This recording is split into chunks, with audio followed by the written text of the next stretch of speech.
Hello and welcome to the second webinar in the AISA eTime webinar series.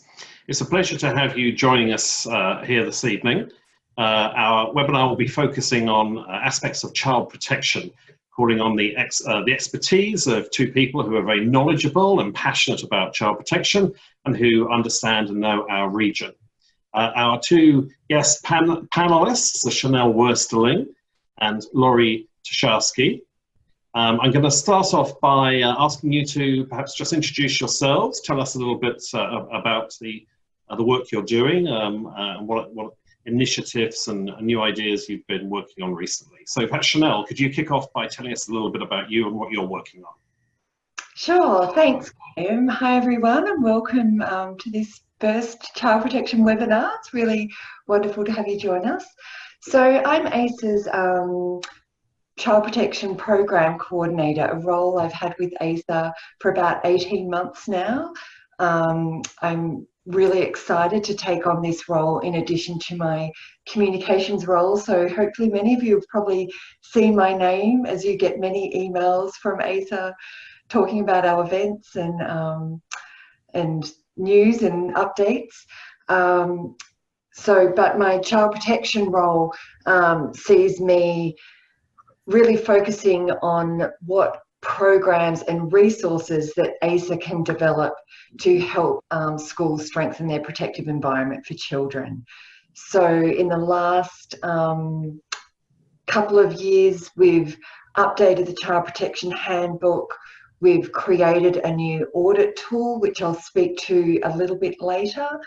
And the other aspect of my role has been developing face-to-face child protection training opportunities, as well as online training opportunities, and as well as some new practice groups that we've started last year and this year. So I'm happy to talk more about those too at a later date for people. Yeah. Mm-hmm. So lots happening in the AISA child protection space. Wonderful, thank you. Chanel, Laurie, over to you. Thanks, Graham. I'm so excited to be here because we have had our eyes on AISA for a long, long time. I work for the International Center for Missing and Exploited Children. We partnered with the International Task Force for Child Protection about 4 or 5 years ago now in order to be the online open source resource library for all of the material that was gathered by the task force. And among that material, probably the single most foundational resource we have is the original AISA handbook. So I just want to say Graham and Chanel and Peter and I have long sort of wanted to collaborate, and we are doing so. Chanel alluded to a few of those collaborations. I want to say that as an international school teacher, I never forget that I'm representing the people in the classroom, the people in the building. When I talk about child protection, I think it's really important that we keep it real, that we talk truth to each other, and that's what I hope this is. I hope very much that no one really goes away from this webinar today without getting any questions they might have answered. We are going to keep it kind of at a low level, but I am going to be showing you resources, and I hope, Graham, if there's a chance for people to sort of send you maybe some of their questions, that we'll have time at the end to answer those questions, or at least direct people to more resources and tools to get to those questions. So thank you, AISA, for having me. Well, thank you, Laurie, for joining us. Laurie, you've made a very nice segue to my next comment. The webinar is interactive. All the participants are very welcome to ask questions or seek clarifications or just say hi. If you look carefully on the screen, you'll see there's something called Zoom Webinar Chat. If you open that up, there's an opportunity there for you to post questions. Just say hello, or perhaps just tell us what your job title is. It'd be interesting to know how many people are counsellors, how many people are school leaders, whether there's people who are members of multidisciplinary teams. It's your opportunity to tell us who you are and to ask your questions. And I can see some of you have just found that chat feature. That's fantastic. I will try to feed some of the questions through to Chanel and Laurie as the hour goes by. Okay, so our title is Creating Safe Schools. And our focus is going to be to briefly introduce some of the resources and programs to help you and your school strengthen your child protection policy and practice. So central to this is the term child protection. So before we go too far, I'm interested, Chanel and Laurie, to know what exactly do you mean by child protection, and particularly how it relates to the international school sector. Chanel, do you want to take that first, or shall I? Yeah, how about you jump in with your slides? Okay. And I can add a piece at the end. Okay, sure.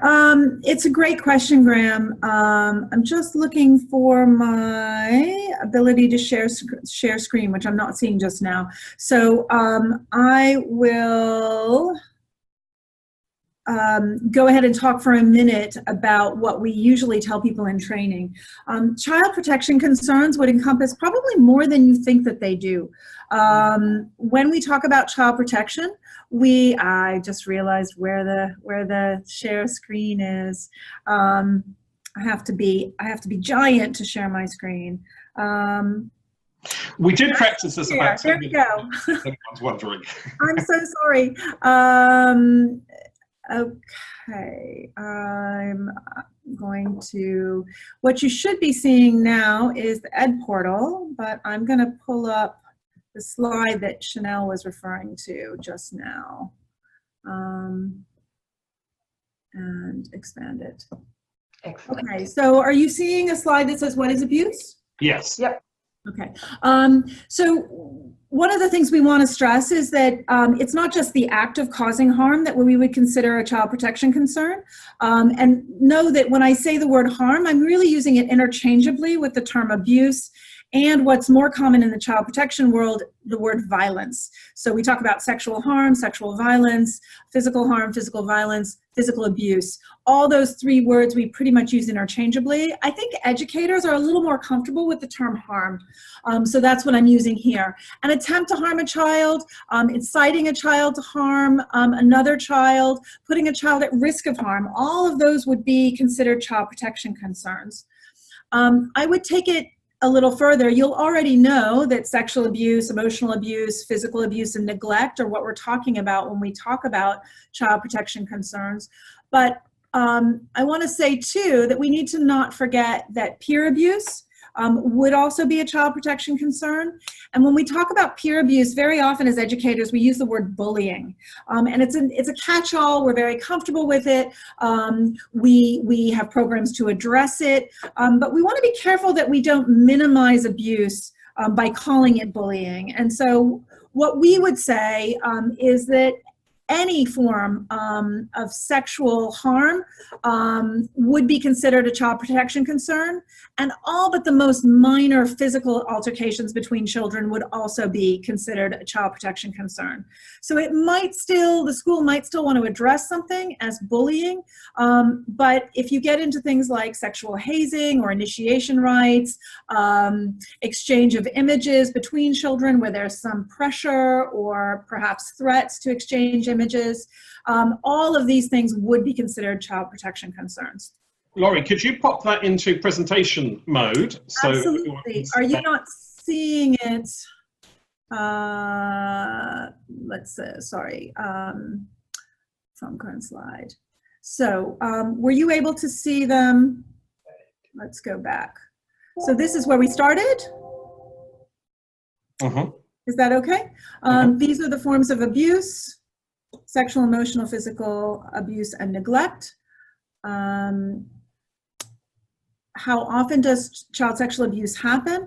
I think we might talk about that a little later. This is prevalence figures.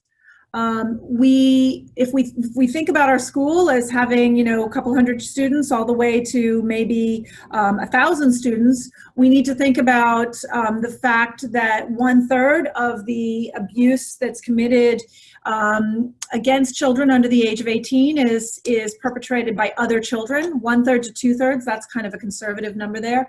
90% of the offenders are known to children. And finally, this is a hard one for us to hear as educators, 10% of children experience some form of sexual abuse, this is only sexual abuse, by an employee of the school. So even if you're not seeing it, it doesn't mean it's not there. The prevalence numbers at the top would vary by country. That's why there's so many different ones. 1 in 7 is pretty much a US statistic. That's boys and girls.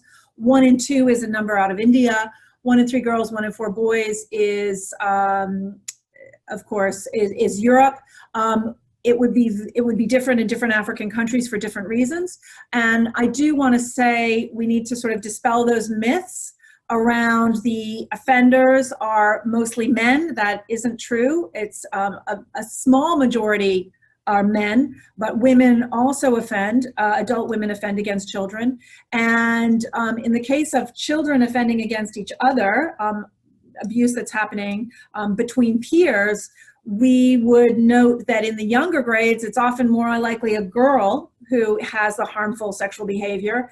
And then above puberty, it tends to more be boys who are acting out sexually. So we need to sort of absorb these numbers. I think sometimes it's difficult to realize that if we're not seeing it, that it is actually happening in our school and we don't know about it. This is the peer abuse that I wanted to talk about. Again, we're talking about what are the boundaries of child protection. It's physical, sexual, emotional, and financial abuse. Any kind of coercive control by another child would be a child protection concern. And I think that's where I'll stop for now, if that's okay. And I will unshare my screen. Okay, thank you, Laurie. Chanel, anything you wanted to add, perhaps specific to the AISA region? Well, the only thing I really wanted to add to that, and it's a reflection back from some of my conversations that I have with the school counsellors, is that mental health concerns can also become child protection issues, particularly if those mental health concerns are creating a safety risk to children, potentially self-harm, suicide ideation, which I know from conversations I have with other counsellors, it's certainly something that they are seeing in their schools. And I think particularly they can become child protection issues when we're trying to make sure that those children are being able to access appropriate care, and the school might play a significant role in making sure that those children are getting the care that they need. I would add to that, Chanel, just to say that sometimes what you're seeing on the mental health side could be a sign or indicator that abuse is happening somewhere in a child's life. So, being on top of those kinds of issues is extra important, because when we prevent abuse, we're also preventing other children from being abused by the same individual, and also from the victim point of view, you're reducing the likelihood that they will be abused not only again by the same person, but later in life. So it's important. Exactly. When we talk about child protection, we're sometimes talking about protecting the child from themselves, from self-harming, from suicidal ideation, and so on. So it's a very broad spectrum, isn't it? I mean, I'm thinking 20 years ago, the idea was we protected children from stranger danger out there. And what you're saying is very clearly that the people we are talking about, when we're talking about the aspect of protection, it's certainly more than strangers out there. It's people that the children know, it's employees of schools, it's peers, and in some cases it can be. Yeah, I would just say, I mean, all schools, we obviously have a duty of care to keep children safe. And I think too, particularly in our international schools in the AISA region, where access to mental health services may be limited in many of our countries, the school is often, plays a critical role in meeting children's needs very broadly. So I think that can be a heavy burden at times for our schools to bear, but one that we need to be really mindful of. And Graham, we might also just add, this is a good point to say it, is that children can be compliant, but they cannot consent to abuse. So sometimes, you know, as adults, we don't want to take a child's agency to make a decision. But because they cannot conceive of what the long-term impacts are of harm, and sometimes they don't know that something is harm or abuse, it's important to remember and use the terminology around, you might have a compliant victim. They may think they're in a relationship that's loving. They may think that this is normal or accepted by society or their peer groups, but in fact, it's still abuse, and there will be short and long-term impacts from those actions. Thank you. So, so Chanel, you started talking about some of the pressures that school counsellors or child protection leads in our schools may be under. We often talk about the need to develop a child protection team in a school. Sure. What is the role of the team, and who would you see being members of that team? Yeah. So I just want to preface this, I guess, by saying, you know, many of our AISA schools do have some sort of child protection team, which is fantastic. But, you know, I guess one of the reflections too is that those teams are often perhaps not quite sure what their mandate is, perhaps function in a bit of an ad hoc manner. So, I mean, ideally, every school will have a child protection team whose key role it is to develop or review their child protection policies, including certain staff policies, and to develop a program throughout the year, which would include things like making sure all staff are trained, that there's that all students are receiving staying safe sort of curriculum, that's being evaluated, that there are staff assigning code of conduct forms, that safe recruitment is happening at schools, and perhaps another area the child protection team could be working on is how much is student voice included in the child protection programming and policies in their school. Are there appropriate reporting mechanisms for staff to report anonymously or submit you know, in-person reports, so make sure there's just multiple ways that people can communicate their concerns. So a child protection team, as you can hear, has quite a large mandate, really. So if you're going to backward map that, I think schools should think about who are the right person in their school that would have some of those skills. You know, who might be great on a policy front? Is there a senior administrator that's being included? Is there a school nurse on the child protection team? Is there, I think critically, someone representing local hires, so making sure that that policies and things are translated into local language, and that training perhaps is even happening in local language, particularly for some of the sort of support staff at the school.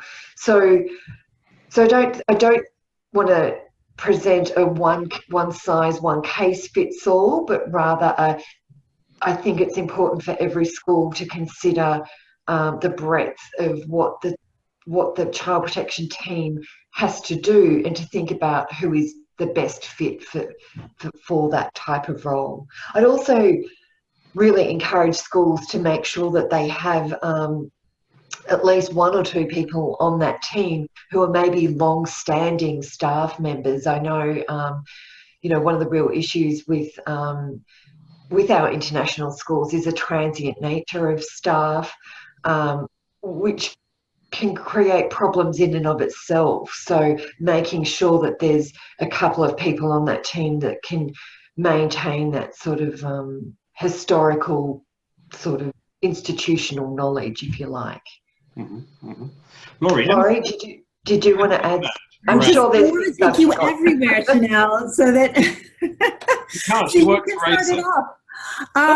That's fantastic. The only thing I wrote down about the makeup of the team was people who work with vulnerable populations in your school, so early years, or do trip planning, or work in sports or music. Those also might be people to consider. And you should also consider perhaps having a board member who is also deeply trained. They wouldn't sit in on everything, but they might be the contact point so that you can deliver sort of anonymized information to them. We had 3 cases that look like this semester. This is what we did. I think what Chanel is saying is clear, that we're looking at more of a vertical team. I often get the question, can't we just make this our crisis team? That, like, we already have a crisis team, it's a crisis, so it should be the same. And really the answer is, again, as Chanel said, it would look different in every school. It's what works best for you. But we would like to see that team not be the way to get multiple viewpoints, multiple eyes on a situation, so that the final decision maker can get a recommendation from the team that reflects a wide variety of perspectives. I'm going to go into training in just a second, but one of the questions people might have right now is like, why? Why do we need this? And simply from the perspective of sustainability is what Chanel mentioned. I so often hear from schools, oh, we used to have someone who knew a lot about child protection, but then they left, or they wrote our policies, but they're gone now. Once you do deep training as a team, you can lose some of those members and bring in new ones, and you still have sort of muscle memory around your shared values and your shared decision making. The other reason a team is really important is when we look at the historic response to child protection issues, you had a single point of decision. So if I'm an adult grooming children in a school, that's the person I'm going to make sure is my friend, because it's going to be very hard for them to see me without bias. So you need multiple eyes on a situation. And the other part is we often see from cases that recommendations were made, but no one carried them out. And so there was this idea that maybe some kind of safety planning happened, or at least there was an attempt at it, but there weren't bodies to carry out that safety planning. And so with this team approach, which by the way is recommended by everybody, virtually everybody who's an AISA member, your new accreditation standards would be recommending that you take a team approach to child protection. This allows you to have an accused advocate, a victim advocate. They are people who would make sure the safety planning goes forward. They're accountable for it. It just takes more than one person to handle a concern usually. And that's what the main reason we would really like to see schools move away from a traditional response where one person knows what happened and they make a decision and there's no documentation, there's no record of why decisions were made the way they were, how they were made, and move toward a process that's transparent but also confidential. Yeah. I'm so glad you brought that up. I just want to add to that too, that when we're talking about child protection, we are talking about keeping everyone in the school safe, including staff, including people who are coming forward with any type of child protection concern. And we certainly don't want anyone in the school to be feeling like they alone are carrying the weight of a child protection concern, whether it's something that you as a teacher are seeing, or and so taking a team approach really, it takes that, I guess that reinforces that shared responsibility, that we are all here responsible for keeping children safe in our school, that there is no one person who has to carry the burden of what to do, or what is in the best interest of the child. And sometimes what is in the best interest of the child can be really tricky decisions to make, particularly when in an international context where children and families are living in a country outside their home country. There's so many different complexities. So the child protection team approach allows us to have multiple eyes on the same issues and to view a problem from very different lenses. So each bringing our own expertise to that issue. So for all those reasons, we strongly advocate schools having a team.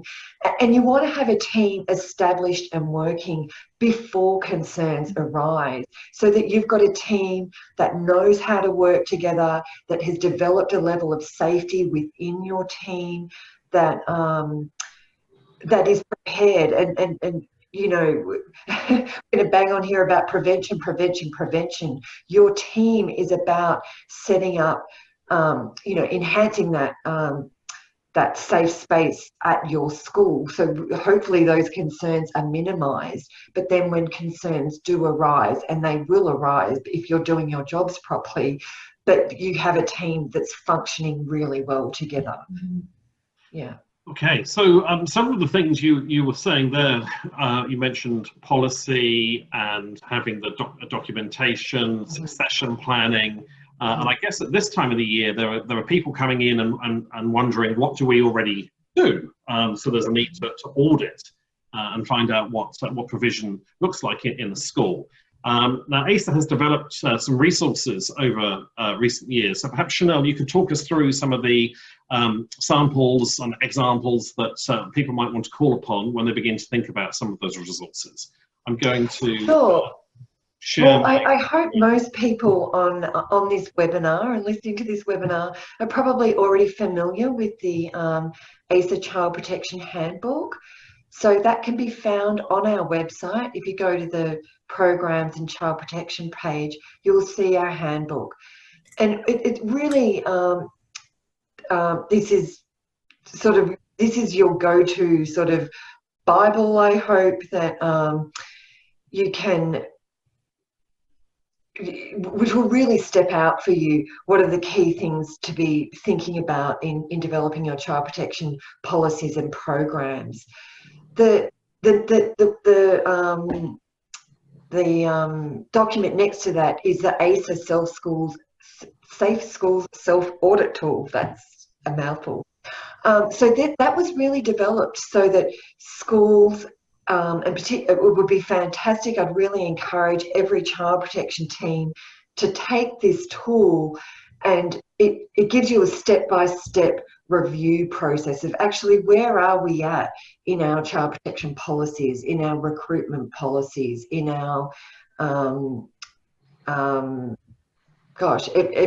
everything, in our online presence, in our it'll prompt you. So so at the end of that, you can look at the audit tool and think, okay, these are some of the things that we really need to be working on over the next 12 years, 2 years. You can develop then a strategy for improving your child protection program. So it's designed to be a really practical way of helping you assess where your school is at and what are your next steps to take in strengthening your child protection program. So I saw on the chat feature that there were a couple of people who were saying that they have arrived in the last few weeks and are taking responsibility for child protection. So that would be a useful starting point. This would be a great first starting point to just go, okay, where are we at with all these things? Okay. Definitely. And the other resources, Chanel? So the other two are some advice on how to build a multidisciplinary team. We talked about having the child protection team that we were talking about was more of an in-house child protection team that is mostly comprised of people within your school.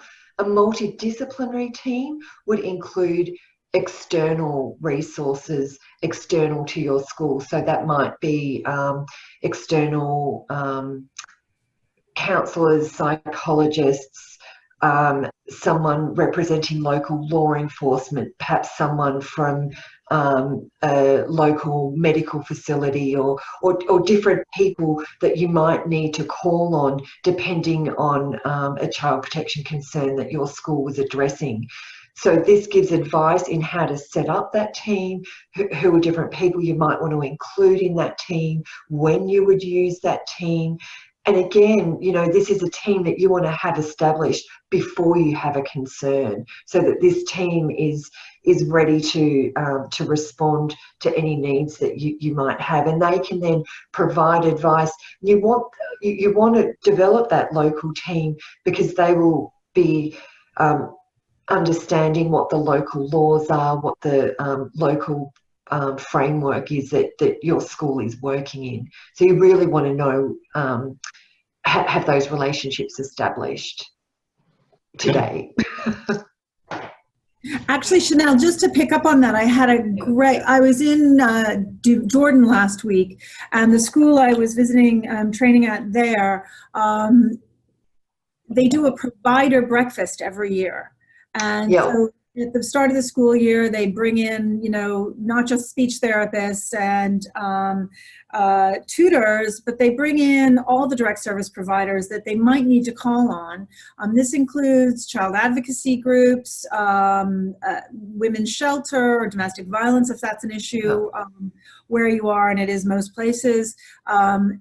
Where you might bring in the RSO from the embassy if you're in a capital city, or if there's a consulate, you know, not just the US embassy, but the other embassies that represent the majority cultures in your school or nationalities. I thought it was a great idea. You find out who's still there, it's prevention, and, you know, as Chanel wisely said, the time to make these relationships is not when you have a crisis. It's to know what they're likely to say, know what the procedures are, know who to call before something happens. Yeah, exactly. I mean, look, in, you know, international schools, we wear many hats, but we cannot do everything. So we are relying on the resources within our local communities, and so developing relationships with all those service providers, I think, is so critical. Yeah, for sure. Chanel, what other resources do we have on here?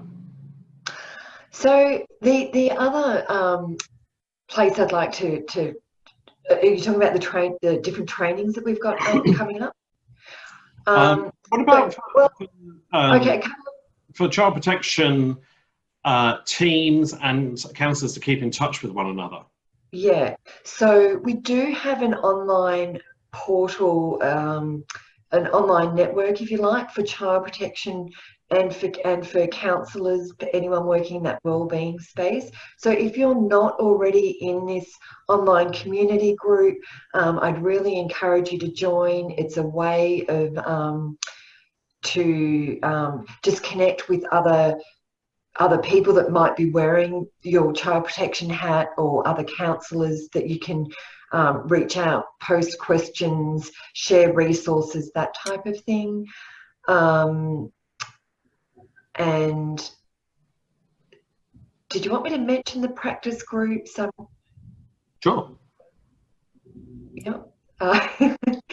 So we do have a couple of online practice groups happening. They are different to these online community groups. We currently have an online group supervision for AISA counsellors. That has been funded. Last year we ran a pilot program. This year we were really fortunate to get funding for 15 schools to be part of that group. If anyone listening would like more information on these practice groups, I'd really encourage you to reach out to me. But I know they've been hugely beneficial for our AISA counsellors. This year we're also trialling or piloting an online practice group for child protection people. So that's child protection leads who will meet with me on a monthly call, basically to just share some of the issues and concerns and challenges and resources, and to build those strengthen our understanding and networks. So, so that's something that AISA is really piloting and working on in the coming years, and hoping to expand. Yeah, so watch this space. And Laurie, do you want to talk us through some of the many resources that ICMAC has developed? Yeah, in fact, Graham, I saw that the portal link is there on your page. So our logo is there, and I think you have a link to the portal there as well. So that's one way that you can access it, but I'm going to go ahead and access it on my screen. So I can just talk you through. Let me click share. This is what you will see as a landing page. Are you seeing it, Graham? Yep, I can see that. Great. So this is the landing page, and you can get here by navigating from the AISA main site, or you can just put in Education Portal, ICMEC, which is International Center for Missing and Exploited Children. Even without that, we're usually one of the top responses. When you land on our page, let's see where we are. You can scroll down. If you're on a personal device, you might just see a yellow bar across the bottom. That's this menu here on the left. So you can either navigate by clicking on these tabs, or you go to your yellow bar on your mobile device and look at it that way. You'll see here that we have, every area that a youth-serving organization would need to have to address issues of harm to children. So everything from safer hiring all the way through to curriculum for students. Importantly, response. But let's just start with awareness and prevention. If I was to click under awareness, one of the first things you will see, and on prevention, I think it's in here twice, is the AISA Handbook. We consider it a foundational resource. We have around 400 resources here. About 25% are in additional languages. One of the things that I think schools find the most useful, and we know from the analytics, that school policies, these are done by region. So if I was to enter school policies, you'll see here templates and guidance. Everything that's new is marked as new. Template code of conducts, sample policies, and this is by region. So you'll see South America, some Africa samples here, a peer-on-peer abuse policy out of the UK. So, you know, as educators, we can be excellent thieves, and I think it's important to sort of look at what other schools are doing to see what fits your school, and we can't really stress it enough. Every school has different resources. You need to do what's right for your school while meeting your accreditation obligations and your duty of care, and that can be a tough balance. And the great thing for you is that there's people to help you. You've got Chanel, you can reach out to us, and of course their resources as well as the portal resources. I want to point out here, under an international and national law, your policy should be grounded in local law. Almost every country in the world has ratified the UNCRC, that's the UN Rights of the Child, and the laws should basically reflect that, although there are some differences.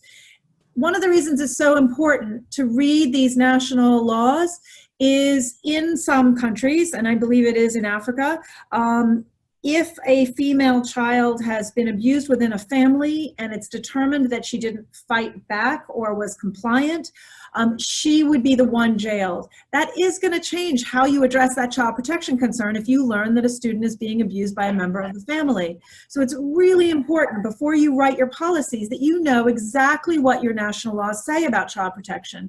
If we go to Kenya, what you'll see here is all of the statutes are in English here, but they're linked to the language that they're written in. That's true of every country. And then the update is here at the top. So you'll know exactly when this was done.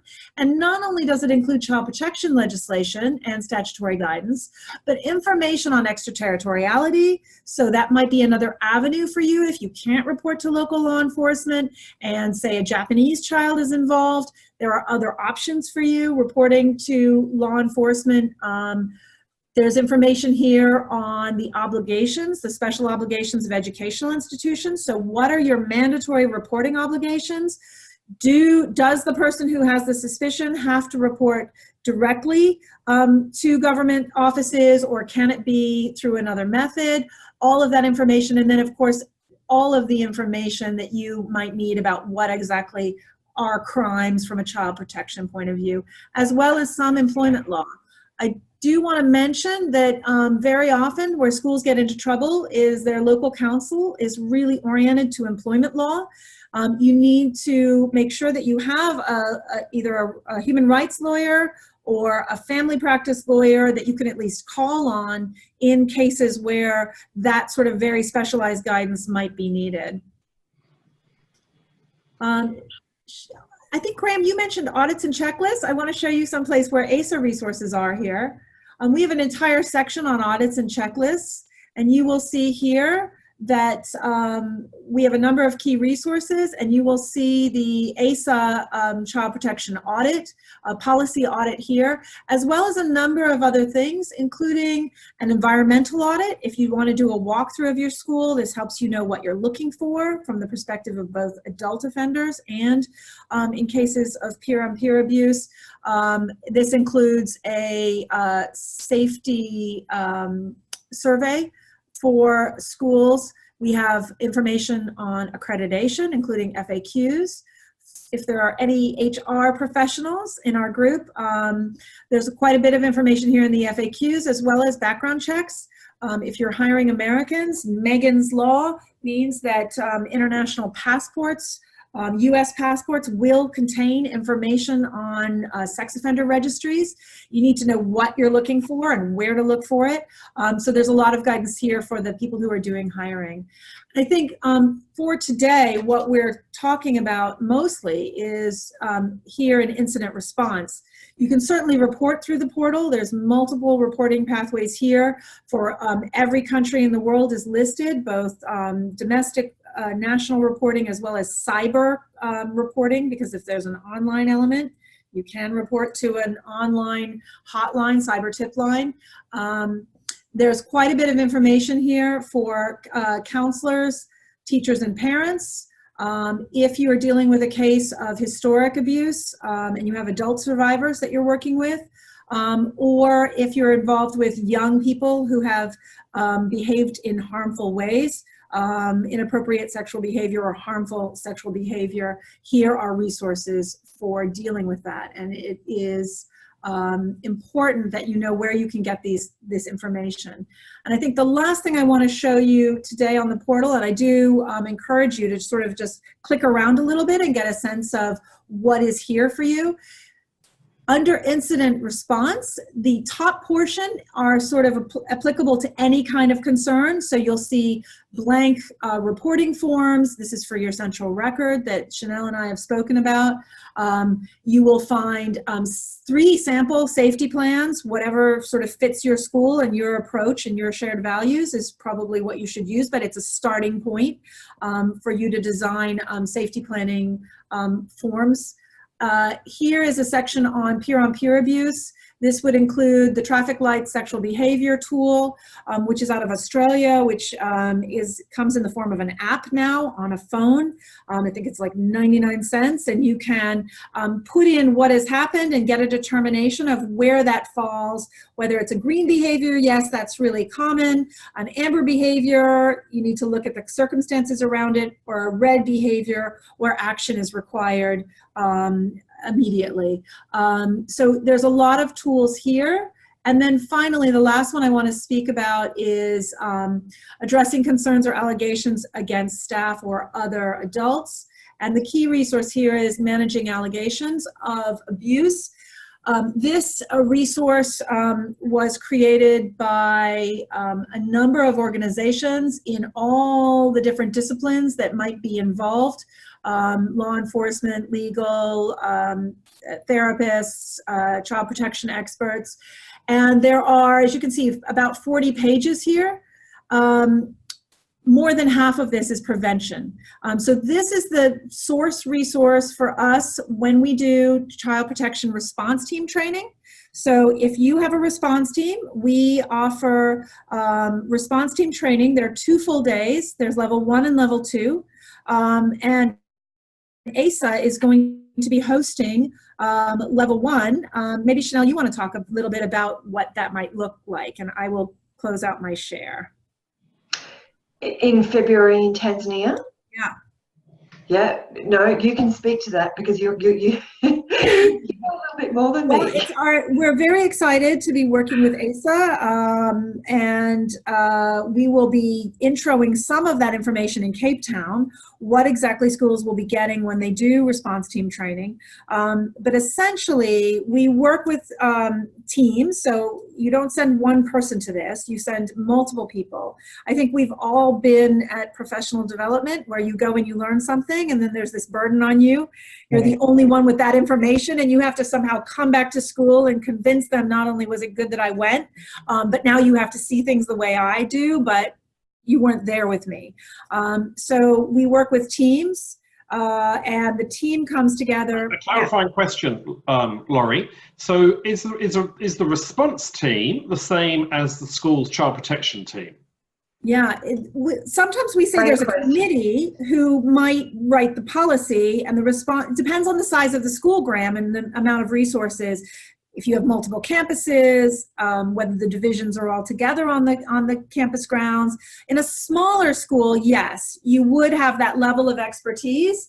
They would be have a strong hand in writing the policy. They would also have a strong hand in determining how concerns were going to be handled, and then looking at concerns when they happen. Okay. Yeah. In a big school that you might have policies already, and you might not have a committee who's handling writing policies. Mm. Okay, sorry, I interrupted you, Laurie. You were talking about the response team professional learning in February. That we're offering in Dar es Salaam in Tanzania. Do you have the dates, Chanel? I don't have them off the top of my head, but I know they're on your site in mid to late February. And so the purpose of the training is to talk a little bit about victim behavior. We give you deep knowledge on some offender behaviors. We talk a lot about accreditation standards and how to meet them. What policies come first and what policies are supplemental. And then in level 1, we introduce you to the allegation protocol, do some tabletop scenarios, some exercises with teams around first responder skills, around what the 4 pillars of a school response to a concern would be. And then we have a level 2 response team training once the team has gone back and instituted some of that work that they've done in the workshop, because it's definitely a working 2 days. You're doing a lot of policy writing while you're there with us. And then for level 2, we would include more information about crisis communications, still an entire day on actual concern response, because there's just so many types of concerns and different ways of addressing them. Sure, sure. Thank you, Laurie. Chanel, perhaps you could lead us through some of the ways that our webinar participants can learn more about child protection. You've mentioned the online community that people can register. Sure. So Laurie mentioned a couple of trainings that we have upcoming. So the first one really is in November in Cape Town. Laurie and I are running a pre-conference, really trying to help schools think about, what do you do when a child protection concern arises? What are some of the things that the school should be thinking about? So I really encourage, again, for teams to come along if possible, so more than one person from a school to attend that. And it will be really very, very practical in terms of running through some case studies so that people can really sort of delve deep into thinking about what they would do, what would be appropriate for their school, how they might respond. So really encourage people to come along to that. Then we have the level 1 response team training in Tanzania. So that's a 2-day training.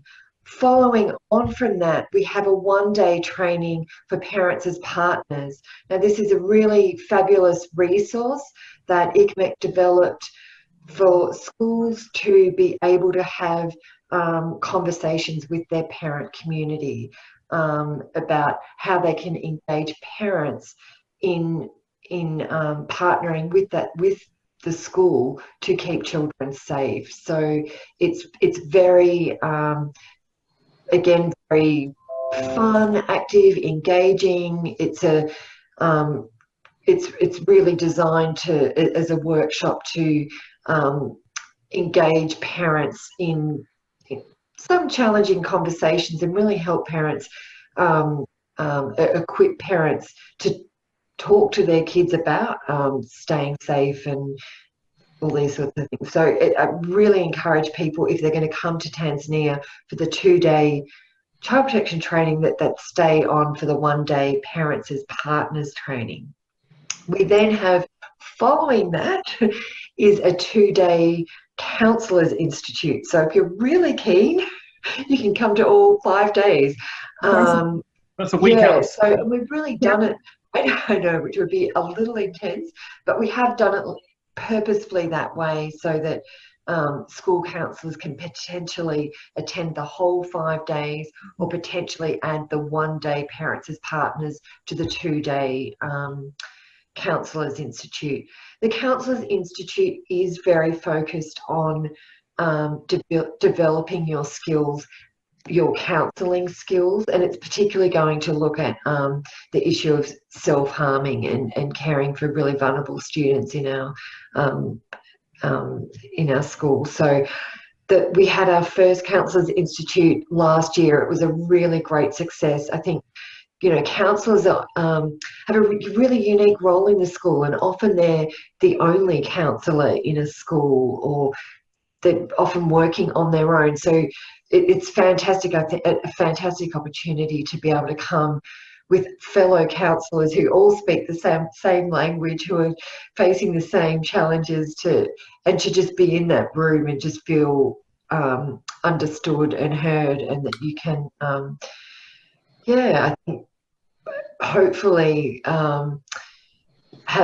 spend some time getting some self-care as well as learning. So it's a really, really fantastic institute, facilitated by the Truman Group, who facilitate our online supervision group for counsellors. So and then in March we have a 1-day event in Kenya on child protection again, and on child protection, this time facilitated with COBIS, and that will be more of an introduction sort of, setting up and developing a child protection program in your school.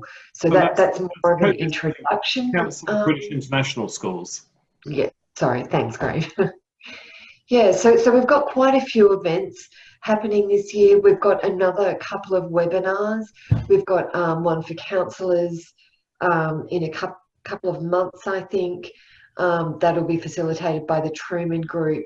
And I think Graham and I are going to lead another webinar early in the new year, which will really be talking about AISA's wellbeing program, which we haven't really touched on today, but just to add that AISA is really moving in the direction of expanding our child protection focus to include wellbeing, because we recognise that wellbeing and child protection go hand in hand. So, but you can learn more about that in the next webinar. You should write soap operas. That's a nice way of dangling a little morsel that makes you come back for more. That's right. But wait, there's more. Well, we are enormously grateful for the partnership, for the camaraderie of Laurie and her colleagues at ICMEC, for supporting our work and our passion in improving child protection policy and practice in the AISA region. So Laurie, thank you very much for joining us today. You're welcome, Graham. I just realized there might be one other thing that might be helpful for me to mention before you take questions, or if you want to wrap up, and that is that the regionals, including AISA, will shortly be able to provide you with a link to a live encrypted application form for child protection concerns that you might be struggling with. They could be a newly emerging concern. It could be something that is a stuck case. And that would come to the International Center. It would be vetted by a child protection lawyer. We have funding from the Office of Overseas Schools for any school with an American citizen in it. So either an American citizen employee or an American citizen student would be eligible. We won't take every case, we will vet the cases because we are sort of covering the world, but we have enough funding to run this through this whole school year. And we will take the case. It will be reviewed by a multidisciplinary team of experts, forensic psychologists, child abuse physician, law enforcement, educators, psychologists, and then we will provide the school basically immediately, as soon as the team meets, with a series of recommendations that the school is under no obligation to take. However, we would ask that you would then, at some later point, supply us with the outcomes of the recommendations that you did take and the reasons why, what the barriers were for the recommendations that you didn't take. This enables us to sort of build up our knowledge about what the barriers still are, but also would enable schools to avail themselves for free of the expertise of a group of experts on a case. So Graham, we'll be sending that more information to you on that probably in the next couple of weeks. Okay. Yeah, which I will definitely be distributing to our child protection leads. Can I just as a final word, thanks. I'm so glad you mentioned that, Laurie. And I really hope that if no other message has got through on this webinar, other than there are resources out there, whether they're AISA resources or the ICMEC portal or people, we really want to make sure that no school, no person in a school that's facing a child protection concern feels alone.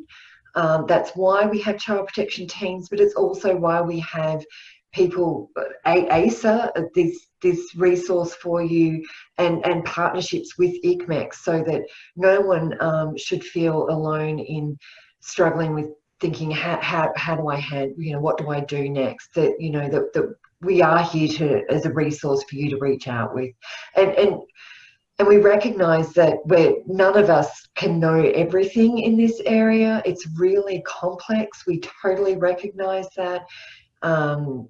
Yeah, so just really want to encourage people just to reach out and make those connections, whether it's in your local communities or your broader networks. But yeah.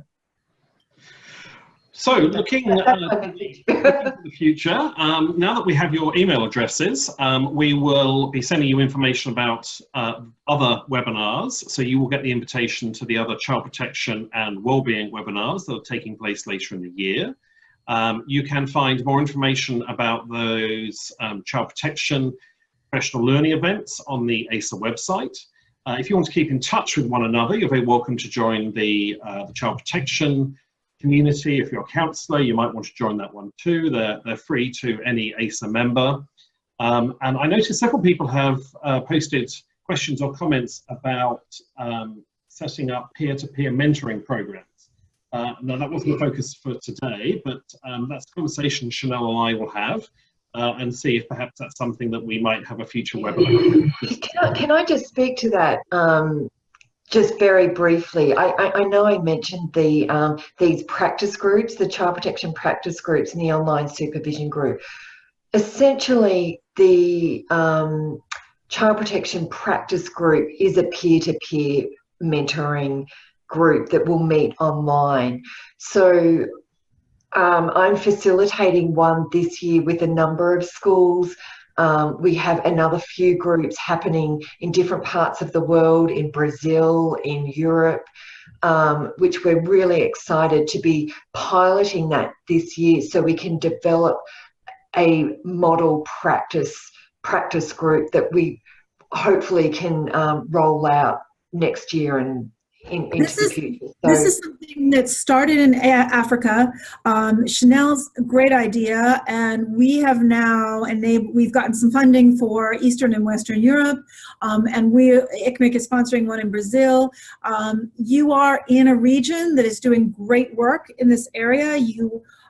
It's where we are hoping to see more model practice coming from, and a really important part of moving the needle on this is sharing what works in your school, sharing your experiences, your challenges.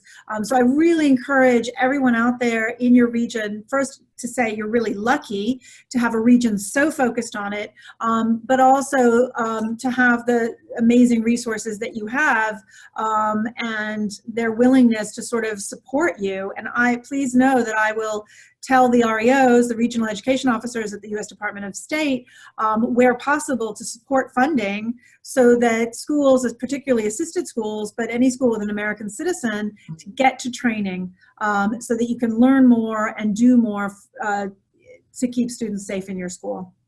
Wonderful, wonderful, thank you. And just looking back at the questions, some of the peer-to-peer questions were talking about peer-to-peer student programs. We've got, yes, we're already looking at peer-to-peer counsellors working together, supporting each other, but how might we also support students' well-being in terms of peer-to-peer programs? Those are really interesting suggestions, and we will pick those ideas up and look at how we might have a later conversation about that. So opportunities to keep in touch via the communities, possibly to attend an event. Really, if you have any questions or you seek clarifications or you're not sure where something was that you were shown today, please reach out to Chanel. You will all be available, you'll all have access to the recording of today's webinar in the next few days. That will be uploaded to our website. And if you have any questions, any feedback, or if there's a particular aspect of child protection you'd like us to focus on in a future webinar, then please drop us a line. We're always interested to know what we can do to make sure we're meeting your needs. So once again, I'd like to thank Laurie for joining us today, and Chanel for all of the fantastic work she's been doing in child protection and wellbeing for several years now at AISA. You're doing fantastic work, and we are very grateful for your time this evening. So that's it for today. Thank you for joining us this evening, and we look forward to seeing you online or face-to-face. Thank you, everyone. Thanks, everyone. Bye. Thanks for your time. Bye-bye.